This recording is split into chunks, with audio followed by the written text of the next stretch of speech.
Estamos de volta com o segundo bloco do programa TV Câmara Recebe e hoje nós estamos recebendo aqui o escritor Rafael Galo, que está na cidade de Tupã participando do projeto Viagem Literária e que veio à TV Câmara falar sobre o seu trabalho, as suas obras. E no primeiro bloco nós conhecemos um pouco da obra Rebentar, o seu livro premiado, e ele contou para a gente como é que foi um pouco desse processo, contou um pouco dessa história, uma conversa muito interessante. E agora nós vamos falar um pouco mais dessa história. Eu queria agora, Rafael, você fala assim, como é que é esse processo de construção dos lugares, dos detalhes, né? Muitas vezes a gente lê um livro e você fica falando, como é que ele deu aquele detalhe ali, aquela rua, aquele lugar. Por exemplo, num livro, né? Você começou o Rebentar já pelo desfecho, né? Por exemplo, os Maias, no começo dos Maias, já começa também já contando o desfecho e tem uma cena ali de um espelho, de um lenço, de um cachecol, que aquilo lá acompanha a obra durante quase toda e no final você sabe a importância daquilo. Como é que é para você, né, essa utilização dos detalhes, dos espaços, dos lugares? Sim, eu gosto assim, eu não sou muito de ficar muito me atendo à geografia, assim, falando o nome de ruas. Aliás, assim, nenhum desses textos que está aí tem o nome da cidade sequer, assim, eu não falo onde a história se passa. Mas eu gosto desse tipo de detalhe que você falou dos maias, né? Eu gosto quando um objeto, ou um lugar, ou algum tema, assim, ele tem uma força ali que é expressiva, né? Quer dizer, o espelho não é só um espelho, ele é alguma coisa a mais, ele representa alguma coisa a mais. Então isso sim eu uso bastante. E eu acho que tem até um pouco da minha questão de... Eu sou formado em música, né? Muito tempo eu trabalhei com música, então para mim esse tipo de coisa ele é musical, assim, é um uso musical, como se o espelho fosse um refrão, né? Então assim, ele é apresentado esse refrão, e aí você fala, é só um espelho, eu sou apresentado a um monte de coisas, né? Passar com uma cama, uma janela, não sei o que lá, mas daqui a pouco aquele espelho volta. Aí quando ele volta, né, que é uma repetição, um refrão, você fala assim, bom, então aqui tem uma outra coisa.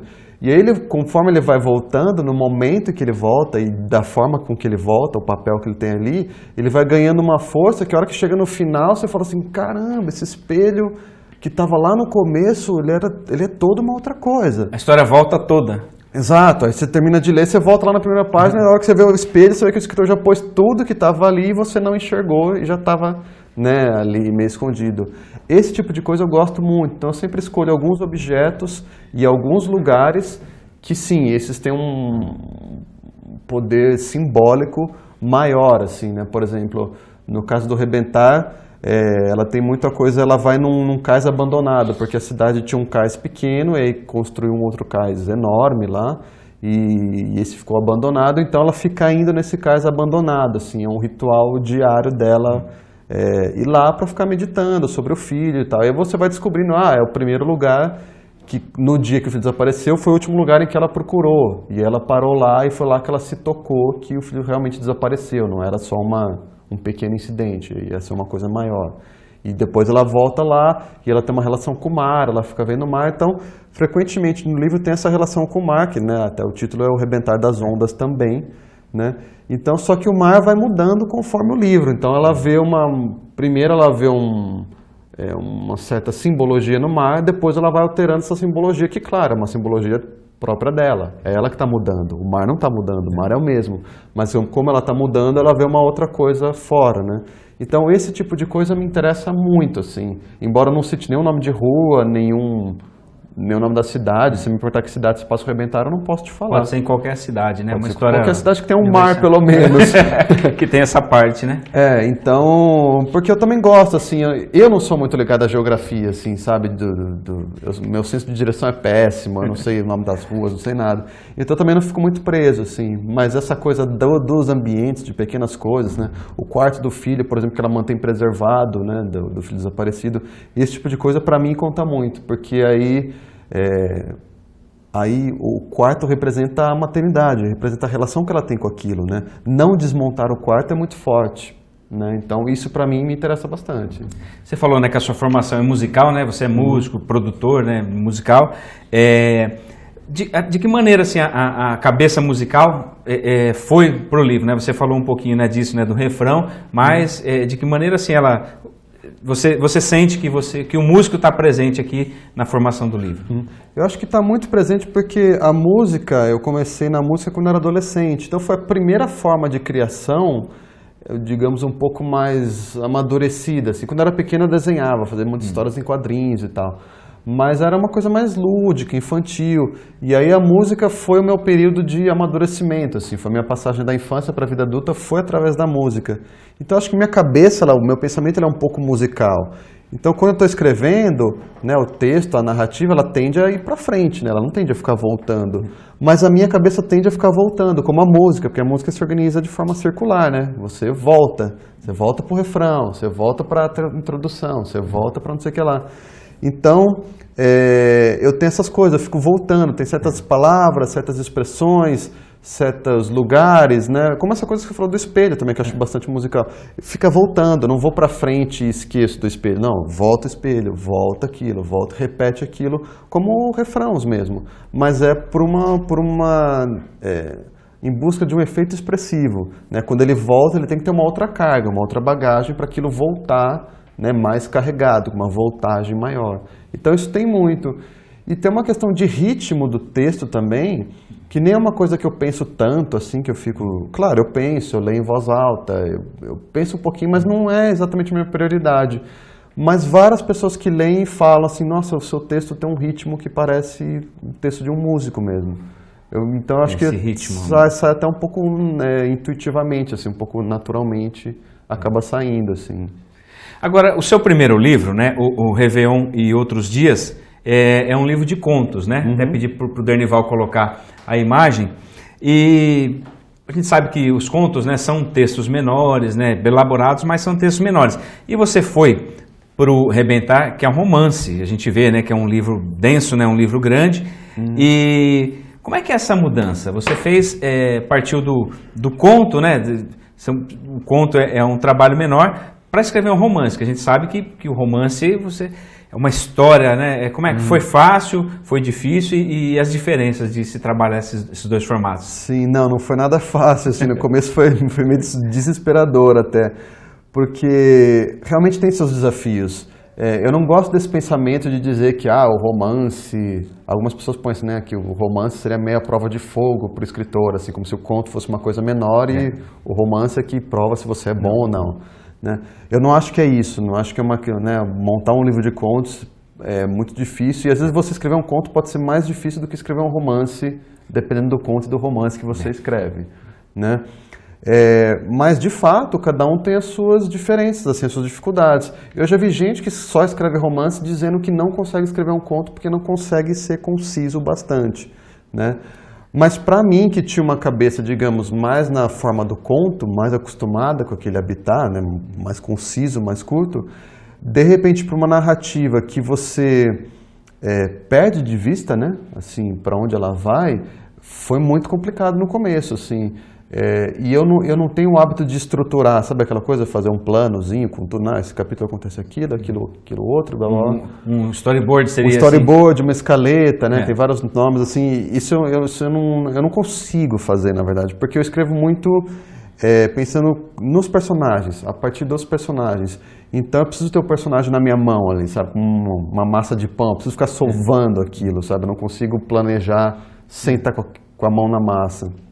Então, no começo foi muito difícil, então eu ia escrevendo meio por regiões, assim, sabe? Eu falava, bom, ela vai começar aqui no Cais Abandonado, que é onde ela vai sempre, e ela vai até em casa, eu vou escrever esse pedaço, e vou ver como é que a coisa vai andar a partir daí. Então eu escrevi um pedacinho, eu falava, bom, agora ela vai entrar no carro e eu vou colocar um flashback, uma lembrança, aí, ela vai chegar em casa, eu vou apresentar a casa, porque ela também... ela fica reformando a casa para a casa ficar com a mesma cara, não mudar com o tempo. Né? Então eu vou falar um pouquinho sobre tudo isso, ela vai passar pela cidade, eu vou falar sobre a cidade um pouquinho, né, o que a cidade representa para ela, as transformações e tal.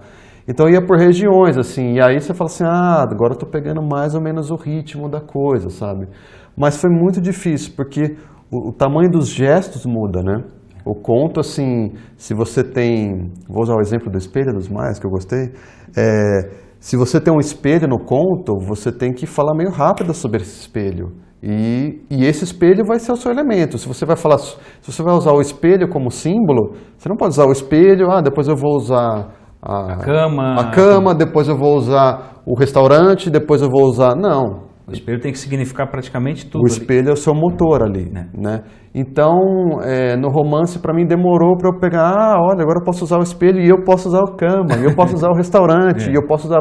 Aí, quando eu comecei a ver que eu podia usar coisas diferentes, ter espaço, aí eu comecei a ficar mais confortável, eu fiquei mais à vontade, e foi legal, assim. Mas é uma calibragem no começo difícil, assim, porque você escreve uma coisa e você fala assim, agora... É isso, acabou, aqui 10 páginas, é o espaço de um conto. Você fala, não, estou só começando. Posso ir mais. Então os gestos têm que ser um pouco maiores, assim, eles têm que ser mais interligados, né?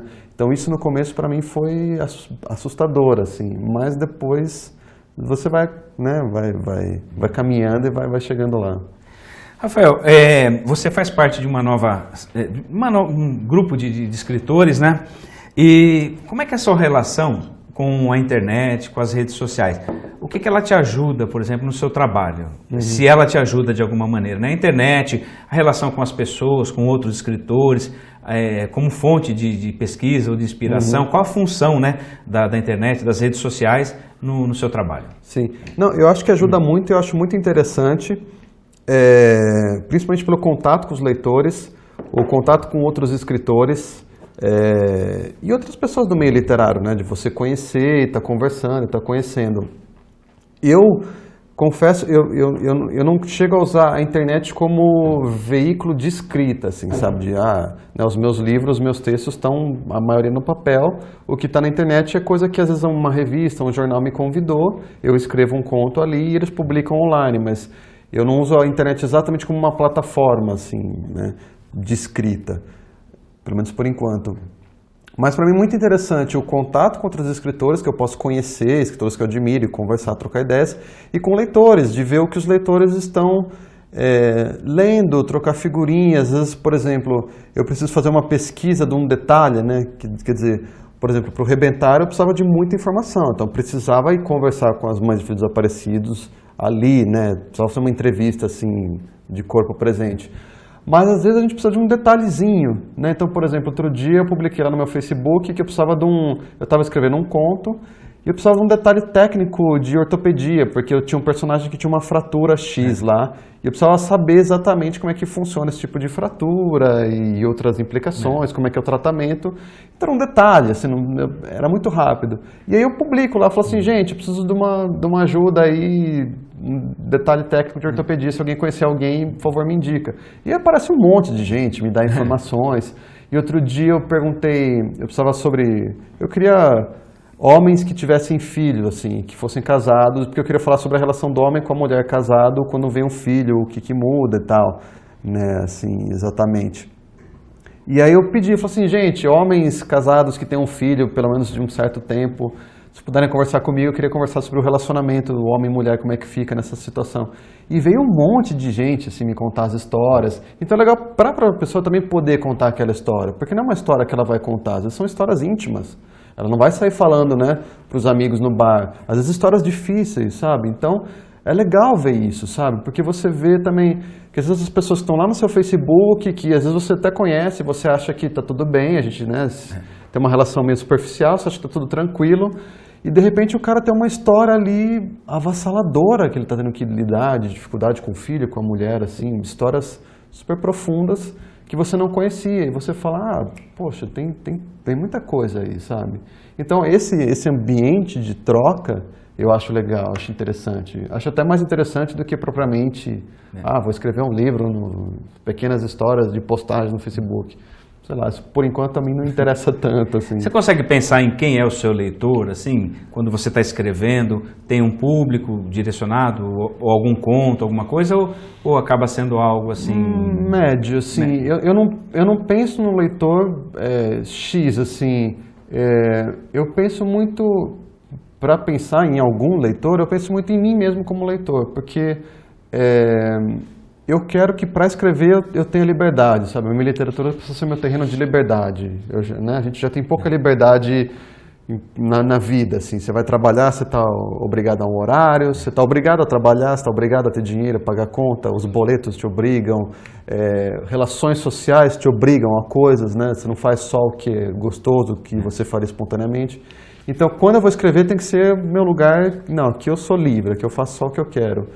Então, para pensar um leitor, assim, porque, claro, né, escrever é sempre uma conversa, né, sempre um diálogo, senão, né, um livro de suspense, você já contaria que é um assassino na primeira página, né? Não, você tem esse jogo, né, de diálogo com o leitor. Então, eu penso em eu mesmo como leitor, porque é o leitor que eu sei como é o leitor que eu posso não ficar preocupado, será que o leitor vai entender? Será que o leitor vai gostar? Será que o leitor vai... Sabe, não vira uma pessoa, não vira um bajulador do leitor, sabe? Eu escrevo o que eu gostaria de ler. Não por egoísmo, mas por eu saber que, assim, isso é o mais honesto que eu posso fazer como escritor, né? Mas os leitores que aparecem de perfis muito diferentes, assim. Eu acho que, em média, são mais leitores adultos, na casa dos 30 anos, por aí, 30, 40, pelo perfil de escrita minha, mas não é algo que eu penso, assim, estou escrevendo para um público-alvo de 30, 40 anos. Não, já vieram senhoras, 60, 70 anos, falarem que leram o livro e que gostaram. Já vieram gente mais nova, 15, 16 anos, falando que leram e gostaram, o que eu acho ótimo, né? O que você gosta de ler? Quem são seus escritores, assim, que você lê, né? Até pela correria, você deve achar o seu tempo para ler, mas quem são os seus escritores favoritos? E depois alguns escritores também que você está acompanhando aí, novos escritores também que estão saindo aí. Olha, tem muita gente, assim, acho que as minhas primeiras influências foram os mais clássicos, digamos assim, os mais... enfim, os que acho que eles merecem ser clássicos mesmo. Os clássicos. Machado de Assis, Clarice Lispector, Guimarães Rosa, Mário de Andrade, Júlio Cortázar, foram os que eu li muito, assim, para escrever o primeiro livro, por exemplo. E aí depois eu comecei, depois que eu entrei, né, e, enfim, publiquei o livro, entrei para o meio editorial, digamos, meio literário, eu comecei a conhecer mais a literatura contemporânea, comecei a gostar muito, é o que eu mais leio hoje em dia, na verdade. Então, eu gosto muito do João Carrascosa, João Zanello Carrascosa, foi uma grande influência e é uma grande influência para mim. Adriana Lisboa também, Maurício de Almeida, um cara novo também, que também ganhou o prêmio Sesc, eu acho um cara brilhante, assim, brilhante. Estevão Azevedo, outro cara que eu gosto muito. A literatura portuguesa atual eu gosto muito, acho que está muito boa. Então, José Luiz Peixoto, Inês Pedrosa, Afonso Cruz, nossa, um monte de gente, Walter Ugumãe, né? Muita gente que eu acho que faz um trabalho muito bom na literatura hoje, assim, que eu recomendo muitíssimo. Leiam, vocês vão adorar, tenho certeza. Ô, Rafael, você falou, né, dos clássicos, né? A gente até conversava um pouco antes e eu levantei uma questão, assim, não sei o que você pensa sobre isso. Nós temos no ensino médio hoje a inclusão dos clássicos, né, em vários momentos. E nos vestibulares, em muitos momentos, os jovens se deparam com os clássicos. E muitas vezes é aquele momento em que talvez não seja o momento ideal, mas ele é obrigado a ler 4, 5 obras clássicas maravilhosas, mas no momento ele pega obras ali que teria que ter um tempo maior para se dedicar àquilo, e ele precisa ler aquilo por uma obrigação. Você acha que nós poderíamos ter uma mudança? Você falou de vários nomes aí que estão surgindo agora, uma substituição ou um meio termo, assim, para não ter só essa questão, porque talvez seja o primeiro contato de muitos, ou um contato médio, e talvez a literatura saia da vida dele até por esse contato que ele não teve tão bom com esses livros. O que você acha disso? Sim, eu acho uma faca de dois gumes, assim mesmo, porque eu acho que sim, precisa haver um estímulo para a leitura, porque na verdade precisa haver um estímulo para tudo. Só que o resto a gente é estimulado, né? Quer dizer, você abre um jornal, você abre a internet, mesmo que você, por exemplo, eu não acompanho essas séries aí que passam e tal, né? Em streaming, mas eu sei o que está acontecendo em todas elas, porque elas são jogadas na minha cara o tempo inteiro, mesmo não assistindo. Se você me falar o nome de uma, eu te falo. Eu não assisti House of Cards, mas eu sei um monte de coisa. Não Orange is the New Black, eu sei, as Moças Presas, Game of Thrones, eu sei, os Cavaleiros lá, os Dragões e tal. Então, eu não assisto nada, e a gente sabe porque é jogado na sua cara o tempo inteiro, ou seja, você está sendo estimulado a ver aquilo, né? E literatura não, você não tem livro jogado na sua cara, você não é estimulado, então algum estímulo precisa haver, mas eu acho que precisa ser um estímulo mais adequado, precisa ser um estímulo para realmente estimular, né? Não criar uma repulsão. E eu acho que às vezes essa coisa, né, no ensino médio, em que a moçada está com uma pressão gigantesca já, né? Você tem aquele monte de apostila, você tem aquele vestibular, você tem as outras coisas da sua vida, né? Namoro, sexo, droga, papel social, um monte de coisa que é nova para você, você está ali super pressionado, e nesse momento que você tem um monte de coisa, as pessoas chegam e querem que você leia um monte de livros de literatura, que aquilo às vezes não se comunica tão diretamente com você, e aí eu acho que isso pode criar uma repulsão. E uma ideia muito equivocada de literatura, que a gente vê até permanecer na maioria das pessoas até em adulto, de que a literatura é essa coisa meio isolada do mundo, né? Você vai ler lá o cara falando de bonde, e falando de casamentos arranjados, e falando de, sei lá, da corte, né? Do barão, do conde, não sei aquela coisa que não tem nada a ver com a sua vida. Mas não, a literatura, ele falava sobre aquilo porque aquilo é da época, tinha a ver. A literatura de hoje fala de hoje. Então você vai ler livro hoje, os personagens estão usando rede social, estão usando celular, estão usando carro, estão com os dramas de hoje, os dramas atuais. Então eu acho que podia ter essa aproximação mais bem colocada. Né? E eu acho que seria preferível, por exemplo, ler mais diversamente do que ler tanto de um autor só. Então, por exemplo, vai ler Machado de Assis, que eu acho importante ler, mas em vez de ter que ler um romance dele, e às vezes eles escolhem da fase mais romântica, mais chata do Machado. É difícil, né? Mais Você difícil. pega um José de Alencar, que tem uma linguagem diferente, né? Difícil de fazer uma leitura. Uma Macunaíma, que pega... São obras ótimas, mas uma garota de 15, 16 anos, não estou dizendo que é chato, pode ser que eu gamei, eu leio, mas não é a maioria que vai gamar. Né? Então, de repente, pega os 2 contos mais legais do Machado, que o cara vai ler e fala assim, nossa, isso aqui, o cara escreveu em 1800 e pouco, mas nossa, ele está falando das coisas que acontecem até hoje. Né? Uma relação entre casal, pai e filho, não sei o que lá, isso acontece até hoje, né? E aí pega uma Clarice Lispector, mas pega uns 2 contos, pega alguns poemas de vários poetas, pega coisa atual, fala, olha gente, tem esse livro aqui atual, olha, isso fala, pega uma coisa mais para o jovem, né? Uma linguagem mais jovem, pega uma coisa mais adulta, mas, sabe, fazer uma curadoria bem interessante, e apresentar isso de uma forma interessante, de uma forma que seja pelo gosto. Porque você fica estudando lá, no século XIX tinha o arcadismo, depois vem, sabe? É chato isso. Eu não sei isso, sabe? Então acho mais importante você criar o gosto pela leitura, sabe? A vinculação assim, leia várias coisas e acha o que você gosta, sabe? Então, você não precisa ler esse livro. Lê 3 desses contos e 3 contos daquela outra autor, escolhe um desses contos para você falar sobre. Qual foi o conto que mais te tocou? Ah, foi esse. Então fala sobre esse, mas fale com propriedade. Eu acho isso mais interessante do que, né? Tem que ler aquele monte, aí chega lá no vestibular uma pergunta perguntando que cor era a roupa do Brás Cubas quando ele faz tal, sabe? Não, sabe? Tem que ser uma coisa muito mais de uma compreensão geral, sabe? Não detalhes, não a historicidade da coisa, né? Rafael, nós estamos indo para a parte final do nosso programa, mas eu queria só que você falasse sobre uma coisa. Eu ouvi uma entrevista sua, você falou sobre os brasileiros, né? Que muitas vezes nós, brasileiros, não nos vemos muitas vezes como brasileiros, né? Nós nos vemos muitas vezes como americanos morando no Brasil, né? Algo assim, né? Eu queria que você falasse um pouco sobre isso, né? Essa imagem, né? Muitas vezes bombardeada também, como essa própria questão aí, dessa imagem do brasileiro, como nós nos vemos. Sim. Então, porque eu sinto isso assim, como a gente tem muito da cultura exterior, principalmente norte-americana, né, assim, a gente assiste o cinema norte-americano, a gente vê as séries norte-americanas, muita gente só lê literatura norte-americana, ouve a música norte-americana, né? Então parece que assim, aquilo vira nossa referência, como se aquele fosse o nosso mundo. Né? E como se a gente estivesse meio assim, perdido aqui. Não, eu sou do Brasil, mas na verdade eu pertenço àquilo. Sou um americano... sabe, uma sensação meio assim, né? A gente começa a usar jargões, né? a gente começa a falar em palavras em inglês que já existem em português e sempre existiram.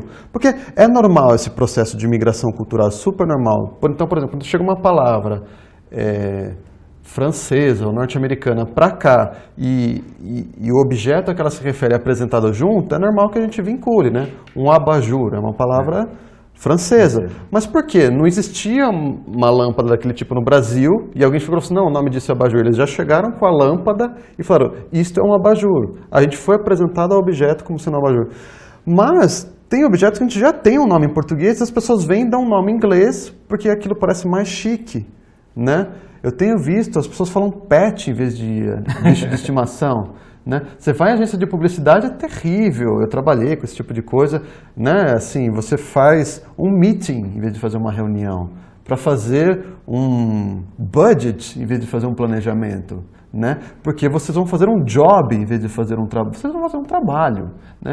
Então tem toda essa relação e a gente fica copiando, né, às vezes os hábitos até norte-americanos para, sabe, para a gente sentir que a gente vive aquele mundo dos personagens que a gente viu antes e que a gente acha legal, né?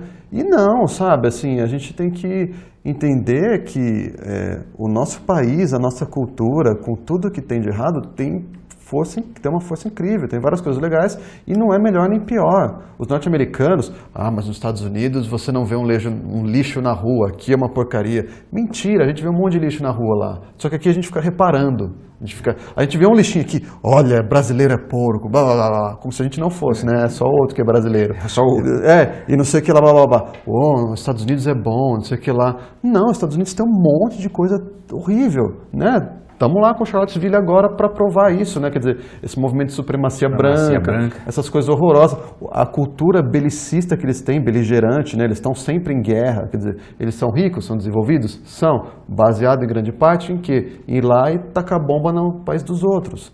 Então, assim, tem coisas ruins na cultura. Todo mundo tem. É uma questão da gente ver e valorizar e se deixar convencer ou não do que é legal, do que não é, né? E assumir responsabilidade. Então, se o meu país está sujo, se o meu país está corrupto, é porque eu estou fazendo isso também. Né? Não é porque eu sou um norte-americano perdido aqui, eu pertenço àquele mundo e é questão de tempo para eu voltar para lá. Coisa meio platônica, né? Parece que os Estados Unidos é um mundo inteligível que eu vou voltar para lá ainda. Não, o meu mundo é esse, meu país é esse, eu preciso cuidar desse. Né? É como eu vejo. Rafael Galo, queria agradecer a sua vinda aqui, esse bate-papo aqui tão especial, falando um pouco de tudo, né, sobre literatura, sobre as suas obras, parabenizá-lo, né, um jovem escritor, e a gente precisa disso mesmo, né, dessa juventude aí trabalhando em todas as áreas, mostrando o nosso potencial, e por vir fazer um bate-papo aqui na cidade, falar das suas obras, falar de literatura. Dizer que a TV Câmara é uma TV pública, né, que foi criada com esse objetivo, né? A nossa TV é de sinal aberto, tem na cidade, em cidades da região ela pega também, e a gente leva essa informação para as outras pessoas. Estou muito feliz de tê-lo recebido aqui hoje e dizer que agora a gente sabe que você também está em Bauru, próximo aqui muitas vezes, fica o convite para outras oportunidades, você vir até Tupã falar das suas obras, falar de literatura, falar de música também, dia que você montar uma banda, der uma parada na literatura e montar uma banda, vim fazer uma apresentação aqui. Muito obrigado. Legal, Rogério, eu que agradeço, obrigado, fiquei feliz demais de poder conversar, acho ótimo, acho que você falou, essas iniciativas públicas elas têm que estar aí para isso mesmo, né? Para a gente realmente trocar ideias, trazer ideias. Fico super feliz de estar aqui. Obrigado, Rafael. E obrigado a você de casa, que acompanha a programação da TV Câmara. Hoje nós recebemos o escritor Rafael Galo, que falou sobre as suas obras, falou sobre literatura, o que ele pensa sobre a literatura, a juventude, o seu trabalho, o seu processo, né, de produção. Foi um programa especial no dia de hoje. Então, leia porque ler vale a pena. Ele deixou várias dicas, vários nomes de escritores aí que você pode pegar uma obra, pega um livro aí na sua casa, certeza você tem algum livro aí, pega, começa a ler e você vai ver como a literatura ajuda, né, a melhorar a sua vida e traz coisas positivas. Nós ficamos por aqui, agradecemos a sua audiência e até um próximo encontro.